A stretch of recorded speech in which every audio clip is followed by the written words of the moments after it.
Um, yeah. So this is the weirdest thing I've ever had. Um,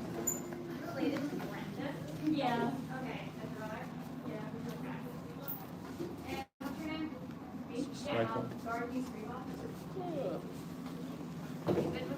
Is it like recording right now? yeah.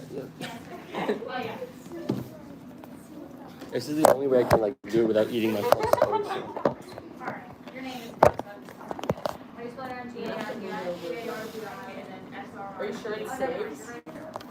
I'm 90% sure. Nice.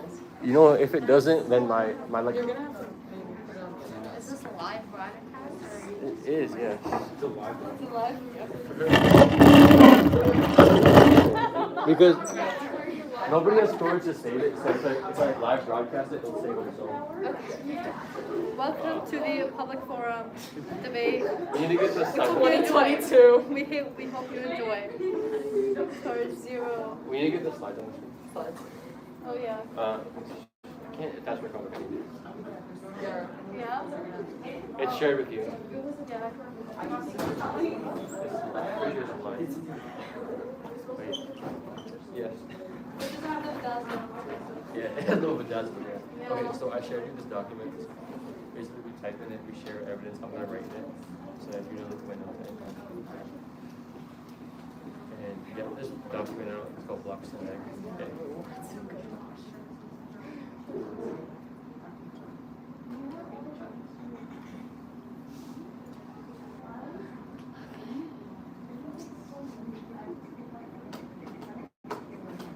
Don't like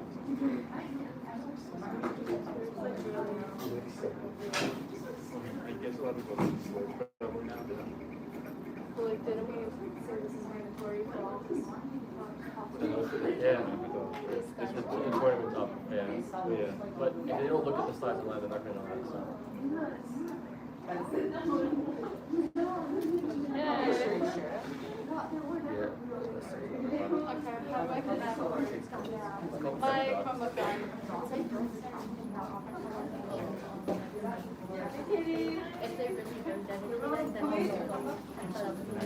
I think. Oh my god. Isn't that like Carmen, how do you like connect it to the Yeah, your Chromebook has a wait, doesn't. Mine just died. No, ours doesn't have an HDMI. Oh, it's big. We need to. Here. Yeah. I'll just. I thought we had an HDMI. Olston. The faster. Give me your phone. My Chromebook, I need my Chromebook. Not your phone. what are we doing today?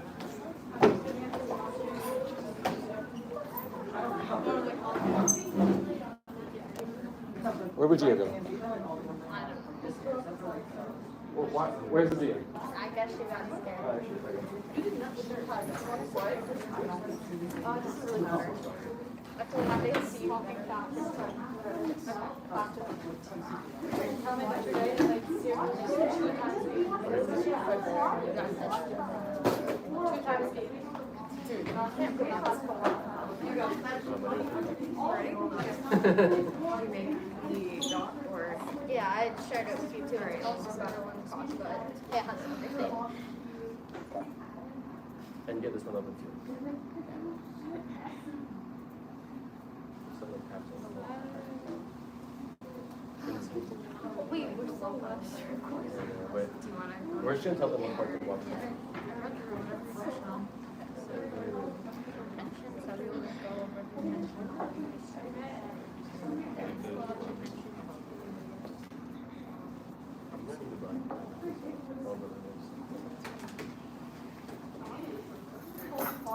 Okay, I'm just always summer stuff at the bottom of the dog.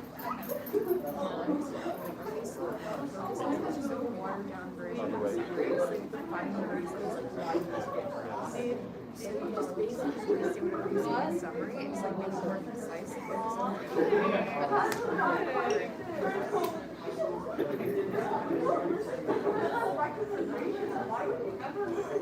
So whatever you said. debate room and just like restate it and get rid of stuff you don't need, obviously. Don't let it happen again. But there's some important words. Just like the final thing, like why you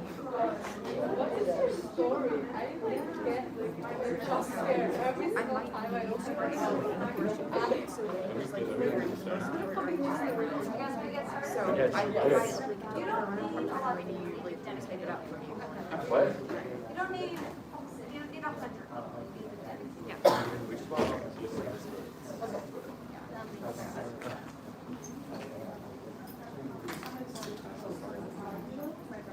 Okay, so I want to make an announcement. On February 18th, we'll be having our first in-club tournament. So it's going to follow the standard PA procedure we've been doing for the last couple months now. We're going to have teams of 2. If you can't find a partner, we'll obviously provide one for you. So even if you don't have a partner or someone in mind, you should definitely sign up with this form.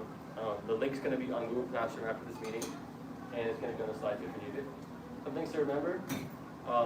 If you guys need help with any like argument development, research, the officers will be posting Google Meet sessions outside of school. So in the group meet, we'll be sending links to our own sessions. And if you need help, maybe making arguments or finding some research, any kind of things, even like PF procedure, which we'll go through again, you can join the Google Meet and we'll be there to help you. Don't fill out the form if you know you can't attend. So make sure before you fill out the form you can attend and your partner can attend too, because we don't want to have uneven matchups in the tournament. And if any of you guys ever plan to become an officer in the future, maybe you really like this club and you want to participate in the future, you definitely want to be there at this tournament. And we'll go through it later, but in order to become an officer, you have to actually be at one of these tournaments in the future.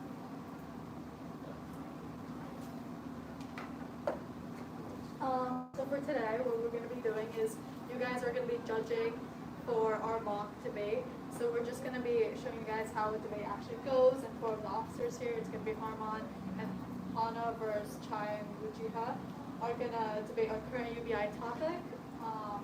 You guys have to take notes on certain flow, which we covered last time, which is basically just taking notes on what they say, and that would be the reasoning for whatever judgment that you guys give them at the end of each round. And you have just make sure you pay attention on how this plays out, because this is what you're going to be expecting on February 18th for your tournament. And things to keep in mind with judging, when you judge, you want to sort of clear out your head about things that you have biases. So if you feel like a certain side of the topic is better, you don't vote on that topic because you think it's better. You vote for the team that explained the argument better.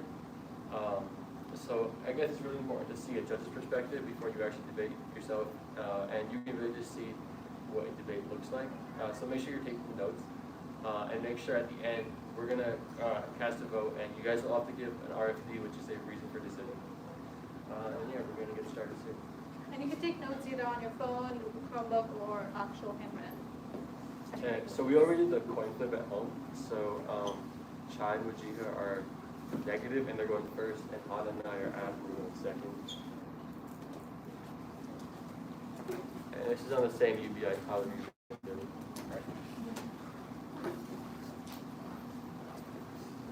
So Wujiha, whenever you're ready. Yeah.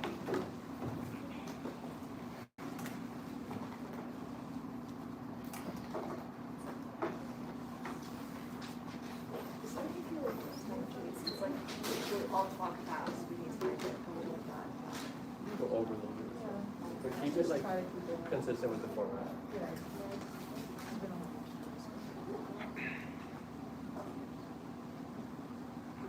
And if you guys just want to reiterate what the format of the debate is, how many minutes per speech is all in Google Classroom, and we actually have a class website now thanks to Justin and Jack, so you can also look at it there.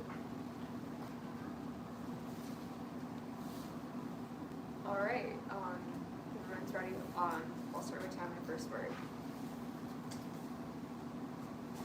My time starts now.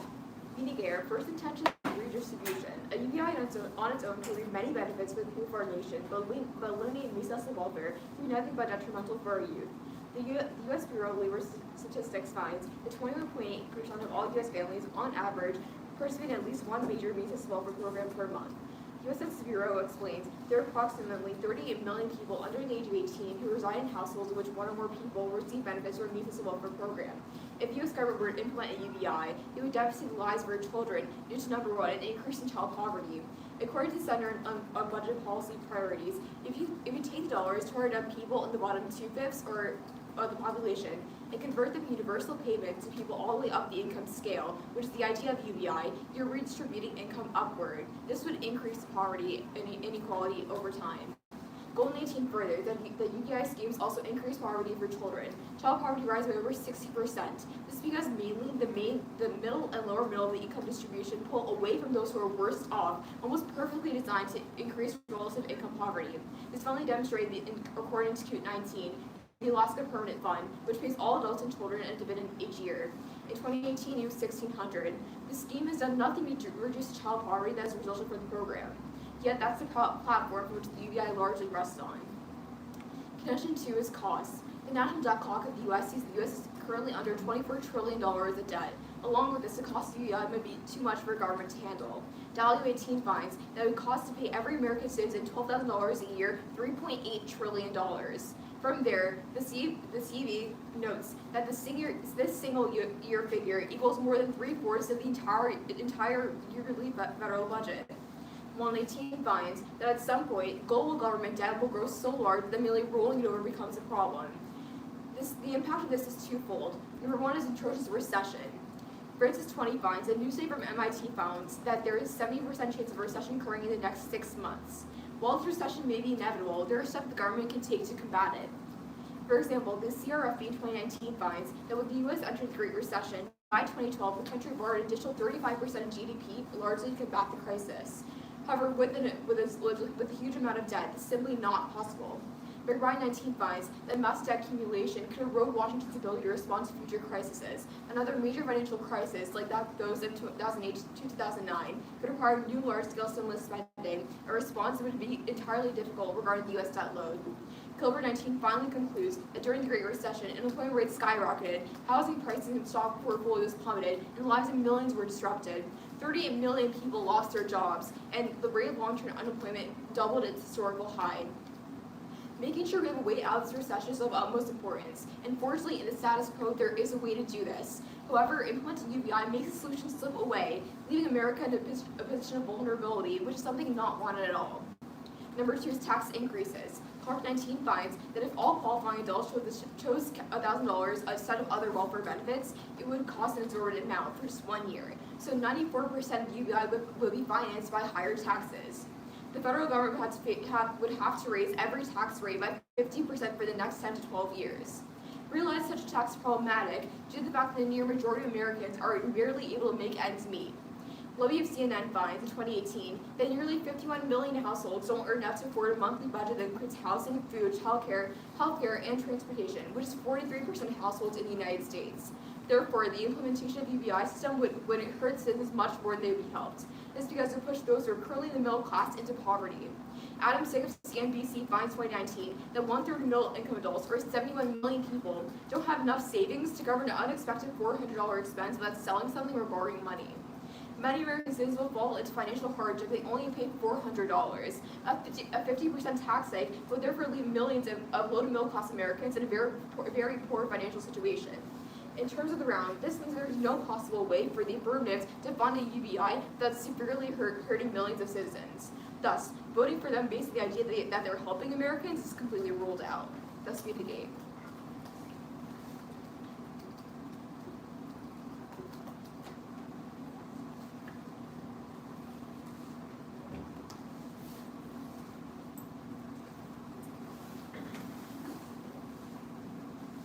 Are you guys ready to have for it?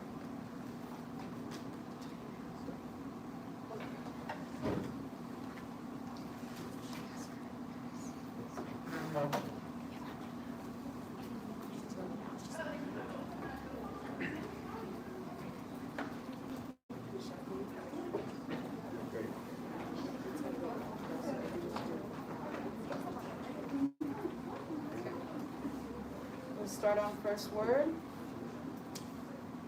We affirm that the United States should implement a UBI. Contention 1 is student debt.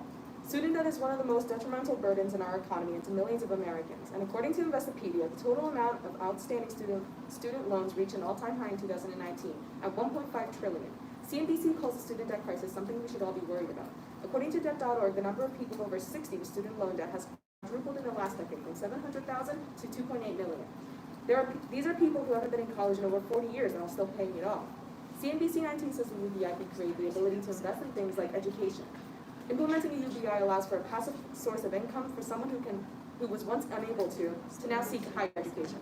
According to Student Loan Hero 19, the average student debt per person is about $37,000. The current UBI system to be implemented will supply $12,000 a year, about 41% of student debt. According to Tim Donnelly of the State Press, the UBI would help reduce student stress when it comes to finances. Some students need to work on their college to afford ASU, pay for books, and a social life, all while managing coursework.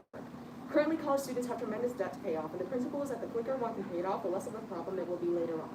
With a UBI, one can pay off their student debt within a couple of years after graduating, and not have to choose between bankruptcy and meeting basic human needs.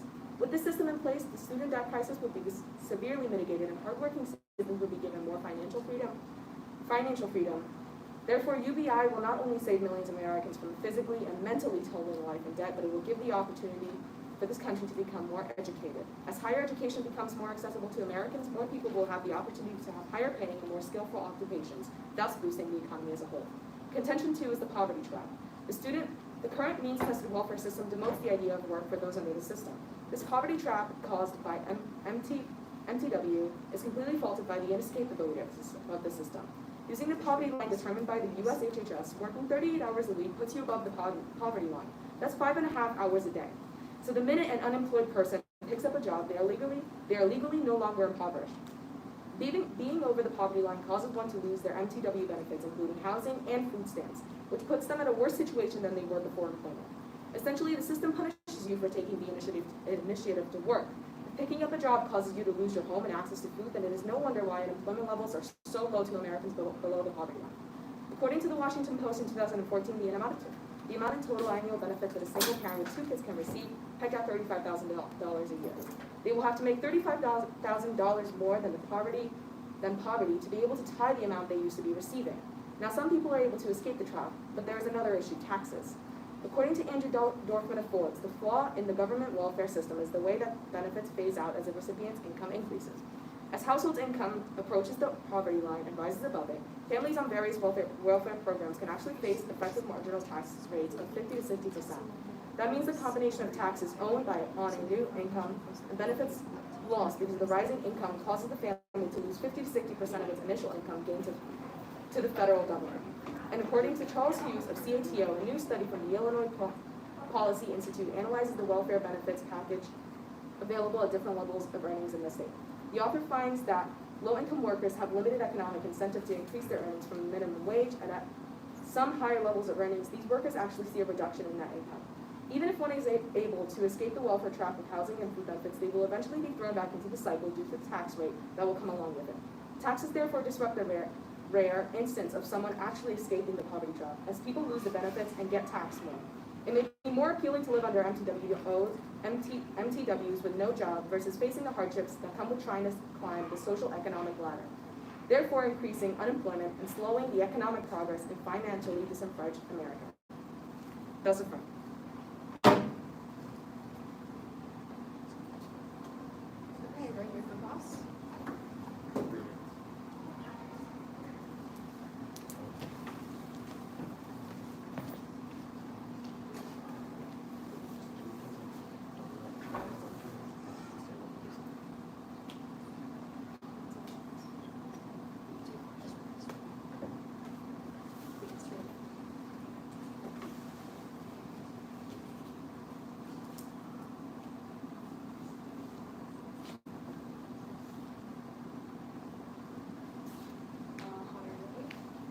Yes. Alright. So I'll just, may I have first question before we start? Alright, so I'll just start time now. So what is the average amount of student debt the average person holds in the United States? That would be an average of 2.41 million. 2.41 million. You're saying that UBI is only going to cover That's the 41% total of that? average. $37,000 per person. $37,000 per person. Alright. Do you have a question?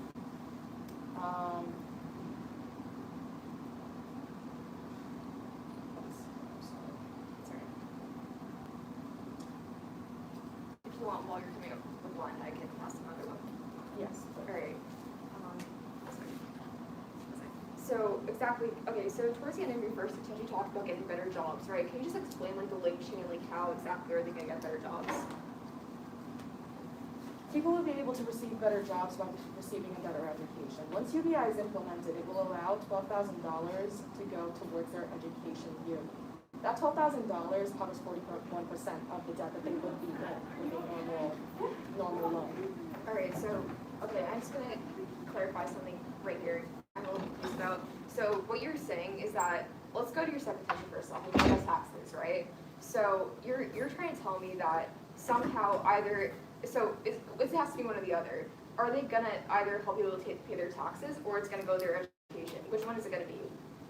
It will help with their education, but it is up to the person and in the end. It's up to the decide what they person. can So do. how can you? So okay, one more thing. Like if you're a person who can't afford to go to college because of your financial hardships, so suddenly you get $12,000 a month.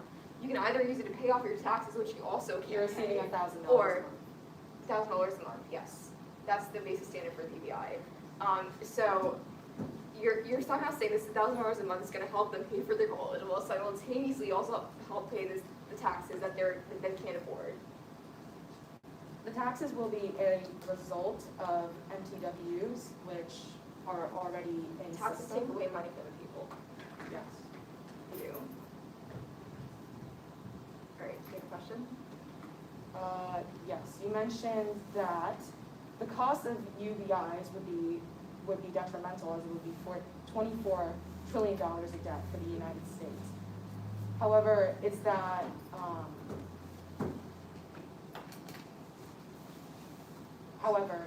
detrimental to the people or the system itself? Because these programs are meant to benefit the people, yet your main argument Okay, is we that give it you is two ways not how it's working. gonna horribly affect the people. Number one, the recession is about to come in the next 6 months. We're not saying this is gonna essentially impact that. But the thing is that like with this recession, there are certain ways that the United States like combats fighting recessions, right?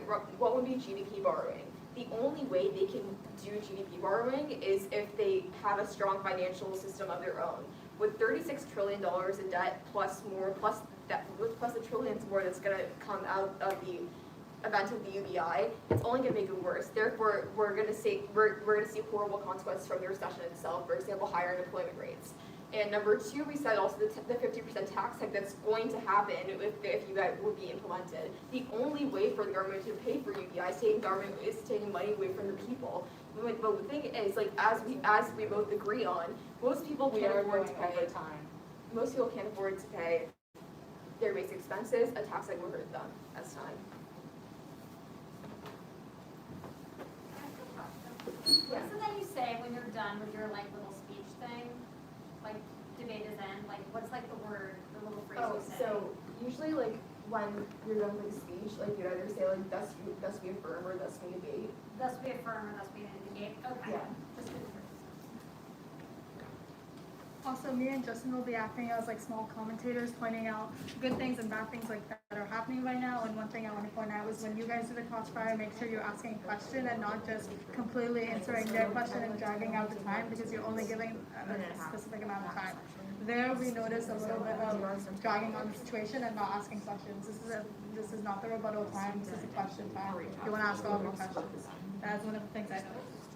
Did you notice anything? Yeah, that was pretty much it. Just like, Sounds original. it's really simple. So, I would want to say that I said in class, basically say that you're trying to understand. Also, we're running carp right now, so starting now. So, essentially, so I know you say something else. The money when you guys are going to go towards your education, or it's going to go towards and one or the other. But considering that it's going to go to someone who's more values than me, they have to choose one or the other, and they have to choose taxes because they easily live on it. Right, so therefore it doesn't solve for student debt because we're forced to spend their money on taxes. You get that? How did that Alright, okay, but do you know what I'm saying right here? I knew you said that. And the other thing was, even then, it's not going to help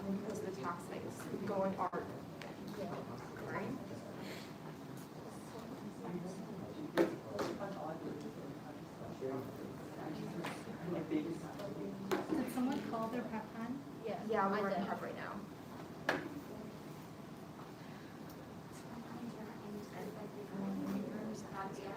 I'll leave by 3:30. 3:30.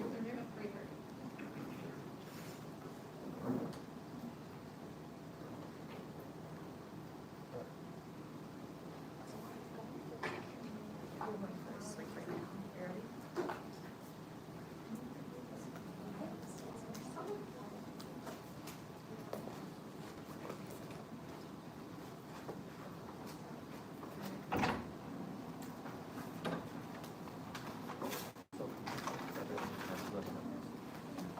Okay, that's a minute and 30 seconds.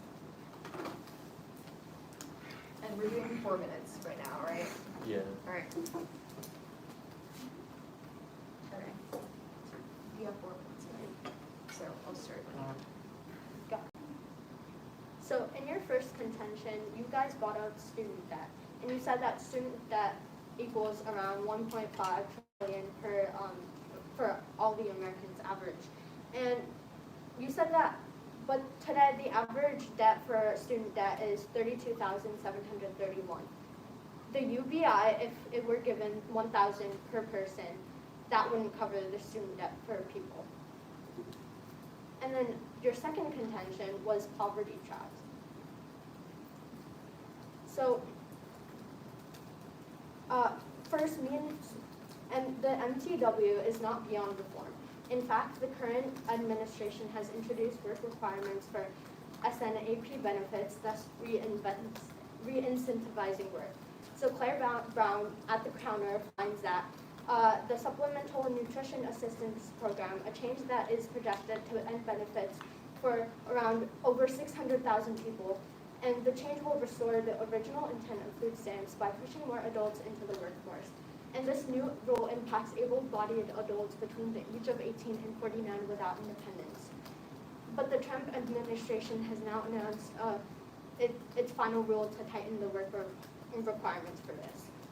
And second, the MTW has encouraged a 30% rise in the number of single parents who work. By attaching benefits to employment, the MTW creates an incentive to work. So Ann Stevens at UC Davis, sorry, my computer's glitching. Ann Stevens at UC Davis I'm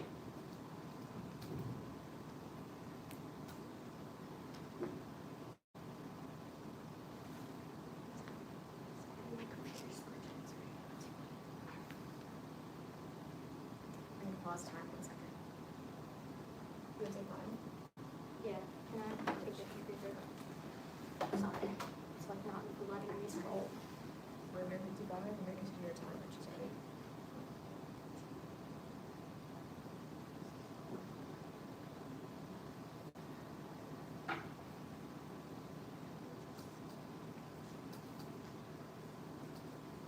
Okay. So Ann Stevens at UC Davis finds that poor single parents are 30% more likely to be working in 2014 than in 1990. This increase likely reflects welfare reform, which emphasize work attachment, imposed work, and other requirements for single parents welfare participants. And she also finds that another problem is that UBI fails to account for workers who are in poverty despite working, and she finds that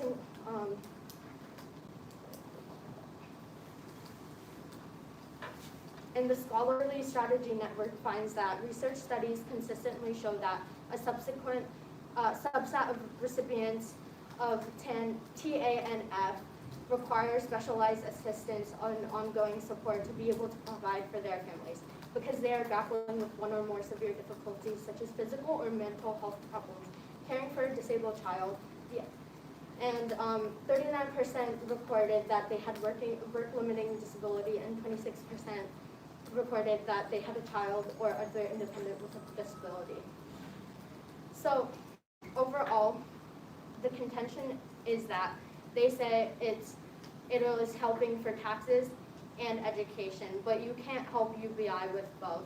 You have to choose one or the other because you have such a low amount of money. There's only 1,000 per month. What can you do with that 1,000?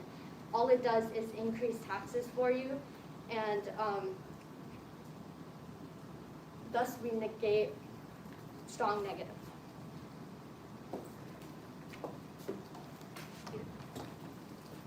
All right, really quick, what was the UC Davis card? Can you just like verbally repeat it? Sure.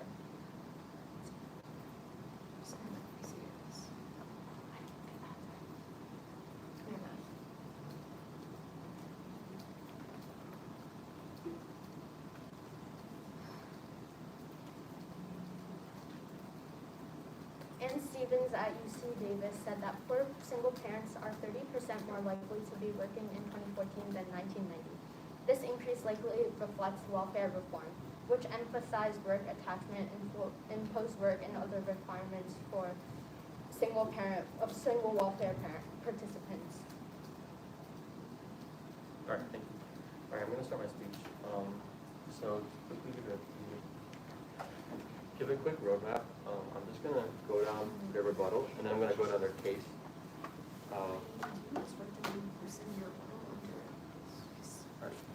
So my time starts. Everyone ready? All right, my time starts on my first word. So my opponent's rebuttal on my point about student debt, they say UBI will not cover the student debt. However, we acknowledge that. We said it'll cover about 41%, which is a lot more than they were getting in the status quo, and can definitely help people pay off the student debts way quicker. They say MTW is not beyond reform. However, this system has been broken for decades. And in the status quo, so many people are unemployed, which is why the UBI is a time for a new change in our country's welfare system. They talk about SNAP benefits in the Trump administration. However, Joe Biden is in the current administration, so I would need more relevant evidence to actually weigh this in the route. Next, they tell us that women work now more in 2014 than the 80s, but think about the cost of living in the 80s and 2014. It's a lot higher now, so people are obviously going to have to work more. Next, to say UBI doesn't account people who work in poverty, but we can tell you the people who are working and still in poverty now have a $12,000 source of annual income to help cushion them with their finances.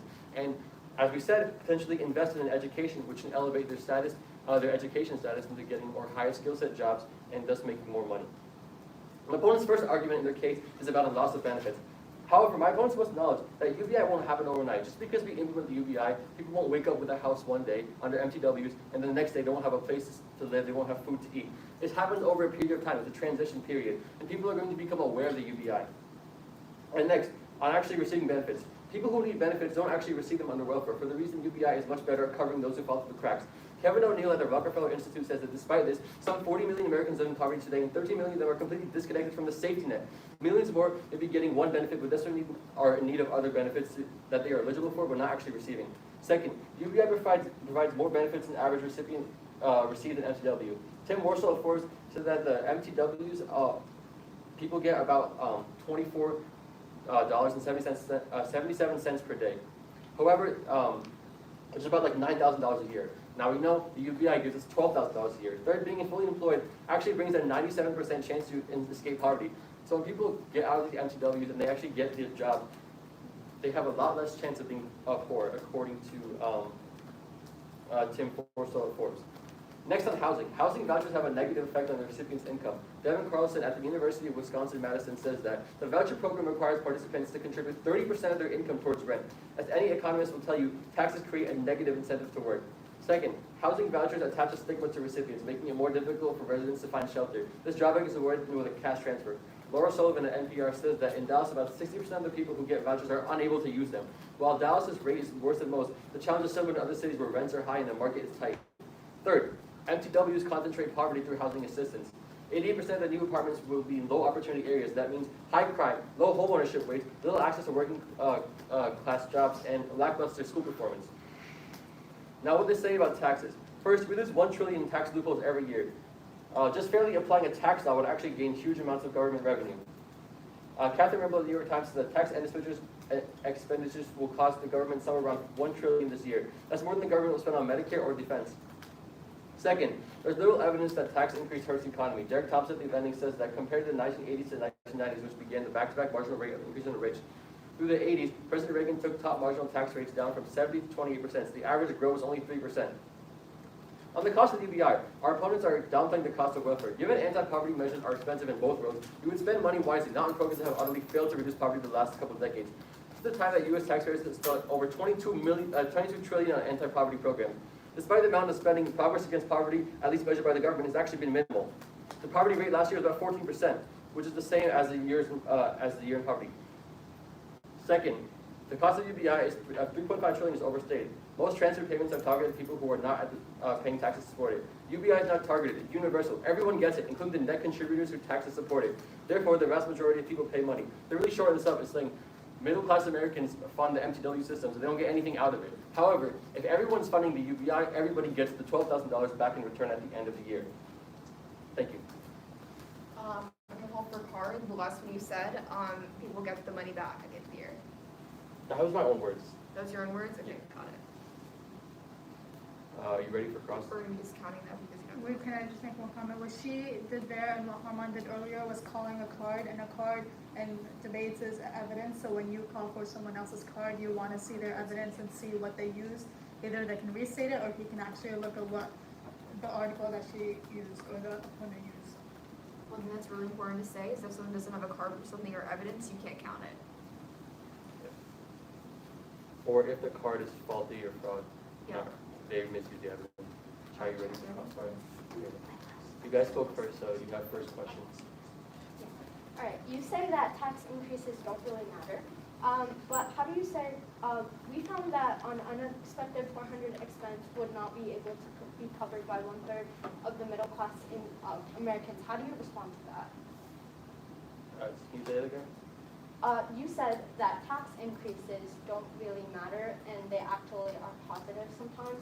But here we have found that in our findings, we've said that 1/3 of the middle class income adults won't be able to cover an unexpected 400 expense without selling something or borrowing money. And where is this expense coming from? Taxes. From what? Like specifically what tax are you talking about? Specifically, the UBI will increase taxes by a rate of 50%. Well, actually the thing about the UBI is a lot of the taxes that you're talking about affect the rich more than the middle class. Anyways, I want to ask a question. So you say that people are going to lose their benefit. Would you agree that the UBI happens overnight or doesn't? How could anything happen overnight? Right. So my question is, if the UBI doesn't happen overnight, how are people losing access to their homes?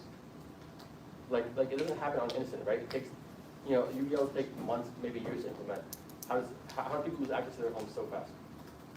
Because a UBI, in the status quo, there would be a recession, and our government would not be able to have the proper tools to combat a recession if we implemented a UBI, because they've combated previous recessions through GDP borrowing, and if they did that again with the UBI implemented, they would not be able to That do doesn't that. answer my question about housing.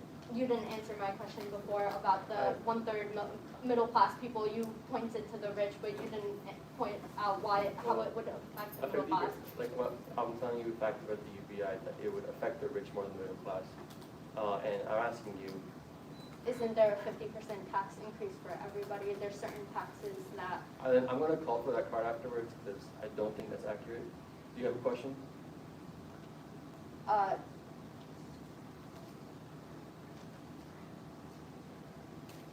previously you pointed out about the money, about how would you respond to the UBI ending up costing $3.3 trillion, Well, which is a large amount of our debt.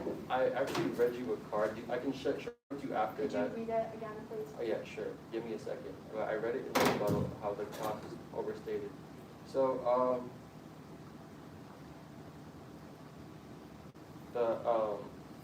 the comparing the two shows. All right, this is from. I'll read the whole card. Carl Winterquist of Georgetown University. Most other transfer payments are targeted at people who are not at the time also paying taxes to support it. UBI is not targeted, it's universal, everyone gets it, including the net contributors who takes to support it. Therefore, a vast majority of people pay money and receive money at the same time, making the gross cost of the UBI different from the cost, which is actually the amount's going to be paid. The net cost is $3.5 trillion, but the gross cost, so comparing the two shows, the net cost of the UBI is only 15.7% of the gross cost, which is $539 billion, which is significantly less than $3.5 trillion. Does that answer your question? All right. Oh, that's time. Alright, so I'm gonna be running around 30 seconds right now. I'll tell you when I start my prep. Prep starts now.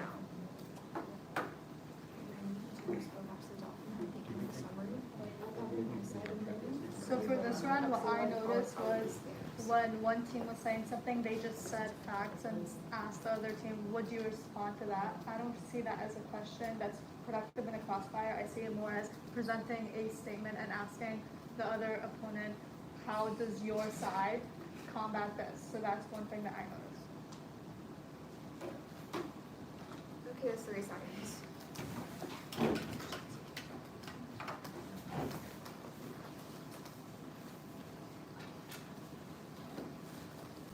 By the way, guys, summary is 3 minutes.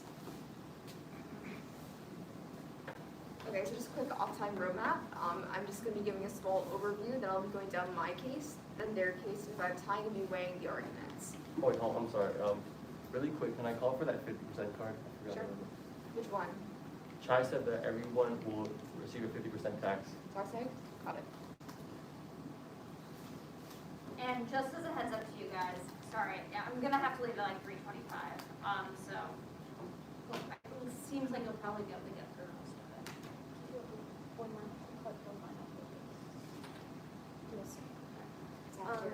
Our card was from Adam. I'll give it to you, 1 second. Yeah, if you can like email it to me. Yeah, of course, I'll do Okay. that. Or you can have Chai do it while you're giving your speech, so we don't like waste too much time. We have like, You know what, I have it right in front of me right now. You wanna look at my laptop? yeah, sure. Hold on, you're running your prep, right? Can you turn the timer? I have to take my prep for you. Alright. She's right.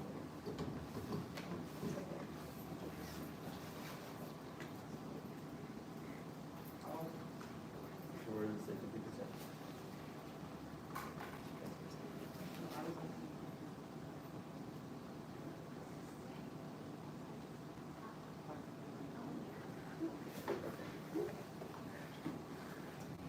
So this actually raised taxes by 50%, they raised the tax rate.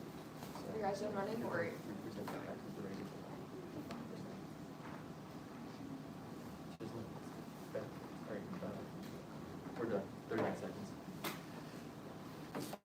Ready?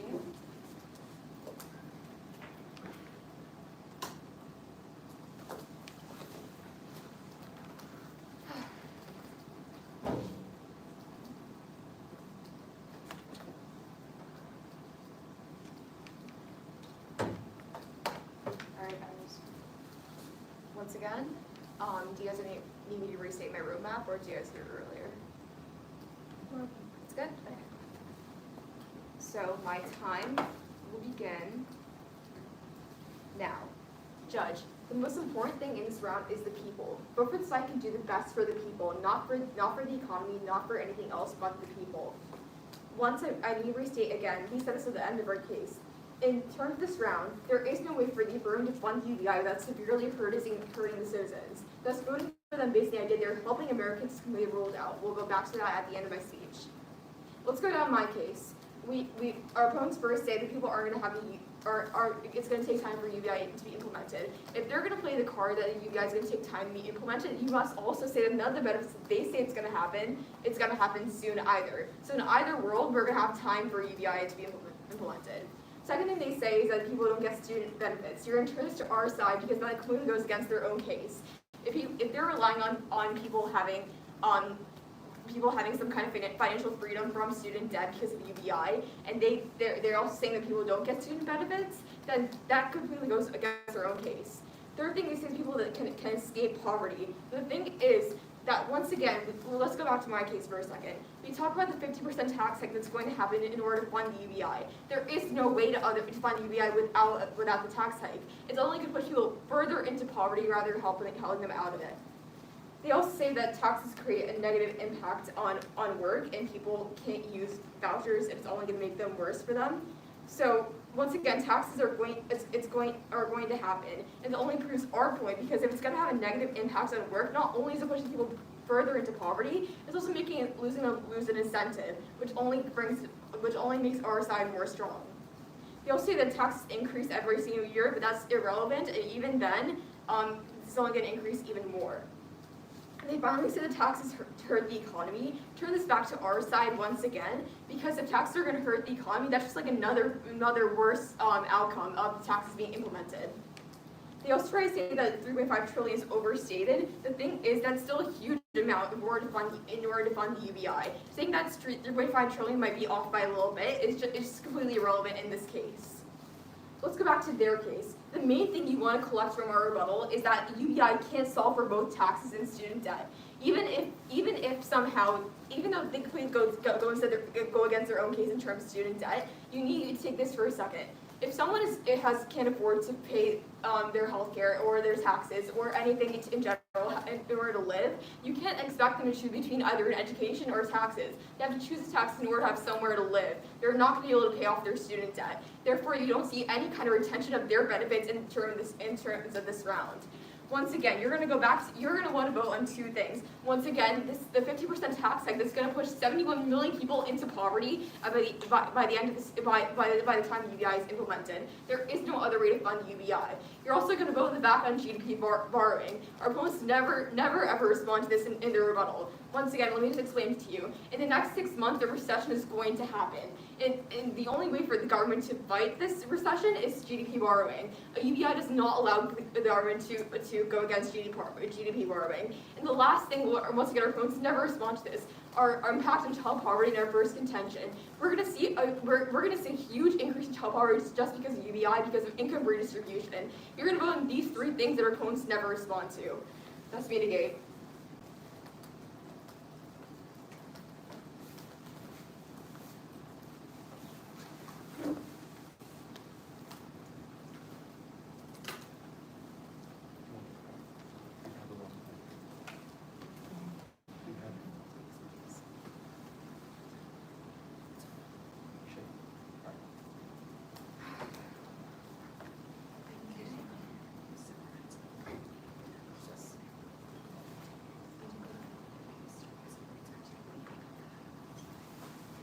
Okay. Are we ready? We'll start on the first word. We make the case that a universal basic income would allow students to pay off their crushing student loan debt. UBI would cover student debt. However, UBI would not cover total student loan debt. However, it would provide enough yearly for people to help support themselves, to have basic things to live, such as food and shelter. UBI, it has been mentioned, will not happen overnight. People under a means-tested welfare do not wake up without their homes overnight. There is a transition period where they will become aware of their loss of benefits. Therefore, means-tested welfare has already proven to fail the American people. A change needs to be made. My opponent's first argument was redistribution, that children in poverty would be disadvantaged. However, if adults are not provided for first, children will have no chance of receiving help. The argument must be focused on the average working American, as children are provided for by separate programs funded by the taxes that would be collected for UBI. My opponents next argued how the federal government would not be able to afford the UBI program. The main statistic of a cost of $3.8 trillion is overstated, as everyone would receive the benefits of UBI eventually. This would be seen gradually, as the UBI system would be implemented throughout a period of financial change. This financial recession they argue for is hypothetical, as UBI would be implemented gradually, and it would not be a dramatic blow to the government. People who are working in poverty will now have a $12,000 source of annual income to elevate their socioeconomic status, fueling this money back into the economy as they pay for basic human needs. Finally, the UBI works directly for the people, while the MTW has been shown to be insufficient in providing adequate relief for those who are not provided for in the current system. My opponent's main argument has shown to benefit the federal government only. The reason why this is being argued in the first place is because there is issues with the current system. It is not perfect. The people are often forgotten, their debt is not considered, and they are taxed without care. They have argued that people will not be losing their benefits. However, it is unavoidable for people to stay trapped in poverty, as the increase in the 50 to 60% tax rate will weigh them down more than anything. Instead of focusing on a system which has already disadvantaged the American people, one must look upon something that will allow people to elevate themselves in society through a change in economics. Ready for Grand Cross? Yep. All right, you really get the first question. Sam. All right.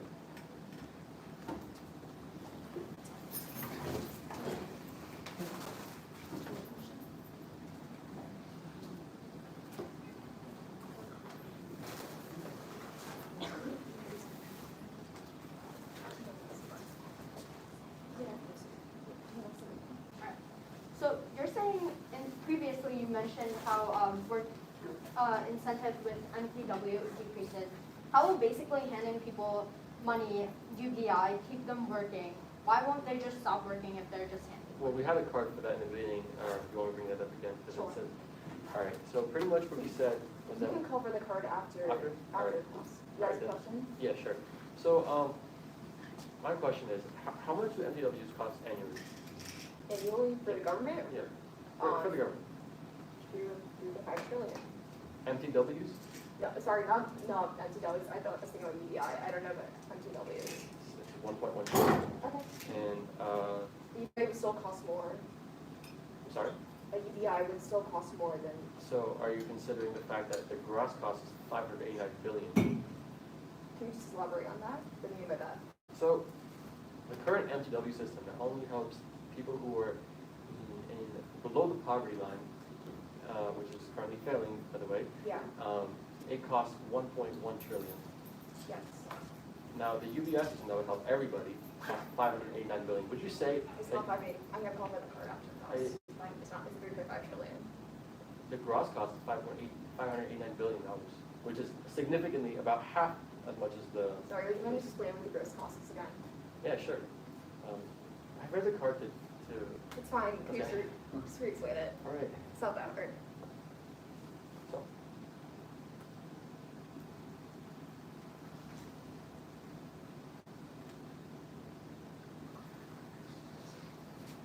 Basically, like, it's already done, right? Most other transfer agreements are targeted people who are not at the time of paying taxes supported. UBI is not targeted, it's universal. Everyone gets it, including the net contributors who tax supported. Therefore, the vast majority of people pay money and receive money back at the same time, making the gross cost of the UBI different from the net cost. The net cost is 3.5 trillion, but the actual money that's actually being paid, adhering to the $12,000 is $539 billion. Does that make sense? Got it. You guys want to ask a question? Sure. So.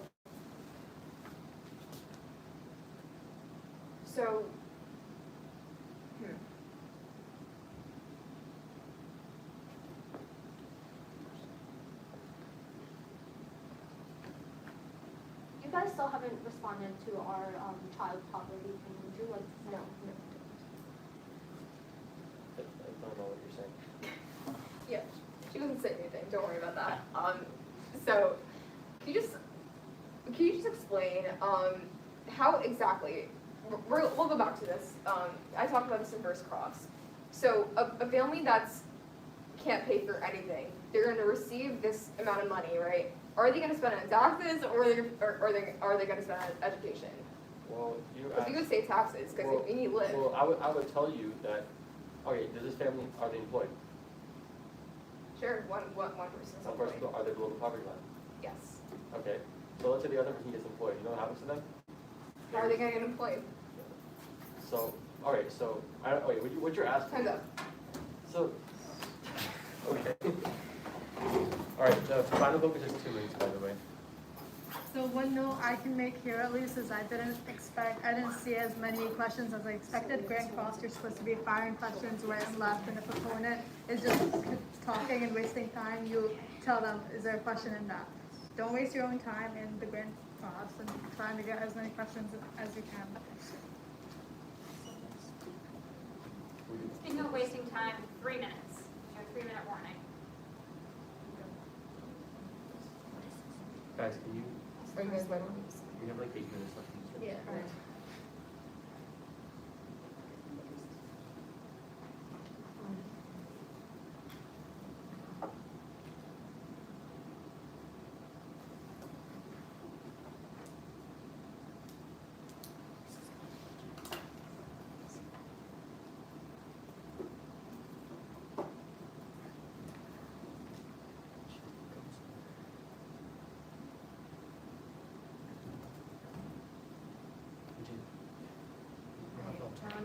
to get both speeches in.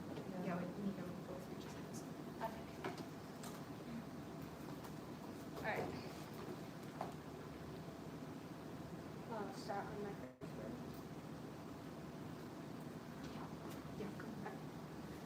Judge, the most important thing in this round is that the people vote for the side and do the best for people. We said this before, but this is the most important thing. Because after all, it all boils down to the people, what's best for them. And there is no way the affirmative to fund a UBI without severely harming people. So we gave several responses of how UBI is not the best for people. For example, child poverty, which they have still not responded to even after the final votes. How are we supposed to succeed as a people if child poverty continues and those that are the future of our country are the ones who will continue working and contributing to the economy? If child poverty increases by UBI, how will we even have like a bright future? The UBI problem will make things worse in the future. We see no benefits from the affirmative, only harms. So 1, increase in child poverty, as we mentioned before, due to income redistribution. And again, this goes unresponded. 2, GDP borrowing in the recession. They have not responded to this either. They have not responded to how GDP borrowing is what the government has been using to combat recessions during the past, especially during the Great Depression. They have used GDP borrowing to combat recession. However, if we implement a UBI system, this will erode Washington's ability to combat recessions. 3rd, 70 million people will be pushed into poverty due to tax hikes if a UBI system is implemented. There are currently so many people already in poverty. Pushing more people into poverty with the UBI system will only harm than do good. Thus, we engage strongly. Alright, my time starts on my first word. So everyone's ready? My time starts now. Judges, let's look at the round as a whole. My opponent's claim is to keep a broken system with, just because of the fear about how much it will cost. Realize they are seriously underestimating how much the UBI will cost, which is $583 billion, whereas the current MTW system costs $1.1 trillion, which is way more, and only helps people who are in poverty, not the middle class, who, by the way, still face many financial struggles due to student debt, which is a problem that we solve on our side. Their whole thing about child poverty is a problem created by MTW, as intergenerational poverty is a side effect. If your families are living under government housing and are in this poverty trap, when they have kids, they're also going to live in the same poverty trap. It's pretty simple. The recession argument is all hypothetical, so let's use the status quo right now for weighing that. Next, they talk about taxes being funded for it. They talk about a 50% increase in tax rate. I think this number has been misconstrued. A 50% increase in the tax rate means if you pay 3% in taxes, you now pay 4.5%. It isn't that great of an increase. My opponents tell us in this round, let's vote for the people. Well, judges, I think our side helps the people the most. Realize we're going to help Americans escape a poverty trap that's prevented them from working and contributing to society with their home and food being threatened. The government says, you can work, but then we're going to take away your food and your house. So why do people want to get out of that? The UBI eradicates that. We're going to help millions of Americans struggling with paying student debt, with 41% of their student debt covered just by the UBI alone, by the $12,000 get annually. In their world, MTWs hold people back from things like poverty trap or government housing being constrained to areas of high crime. Even if you're giving government housing, your kids are going to grow up in areas with high crime, and the education isn't sufficient enough. So how do you expect people to climb out of the poverty trap when they are born into a bad situation, where climbing up the social economic ladder is near to impossible? In our world, these kids actually have a chance of education. Realize they're getting money to fund for college, which is not an opportunity that a lot of people had in the future. So how can we expect them to get an education and decent paying job without actual money to fund this? Therefore, Judge, you should vote for us, as we are going to help Americans get out of the poverty trap and help bring more education and more jobs because of the money being funded for college. Thank you. Round, guys. Around. So, really quickly, how do you want to do this? Vote. Just like. All right, so I'll put it simple. If this is the app, this is a neg. If you are voting for the app, raise your hand. And officers, you don't have to vote on After this them, we're neg. Oh yeah, sorry. Yeah. So we don't vote. Who's voting for Harmon? Turn your backs. Maybe they don't want that. Yeah, I'll vote. You guys sit. Okay. Everyone voting for F, raise your hand. Harmon and Hannah side, basically. Okay, raise your hand loud and clear. I can't see like half raises. Okay. Okay. Okay. Hands down. So there was a unanimous decision for Harmon's side. Okay, you can continue your social hour out in the hall when you're no longer under my supervision.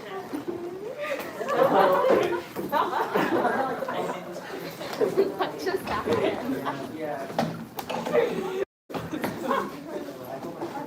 Oh, good man. Yes. You can hear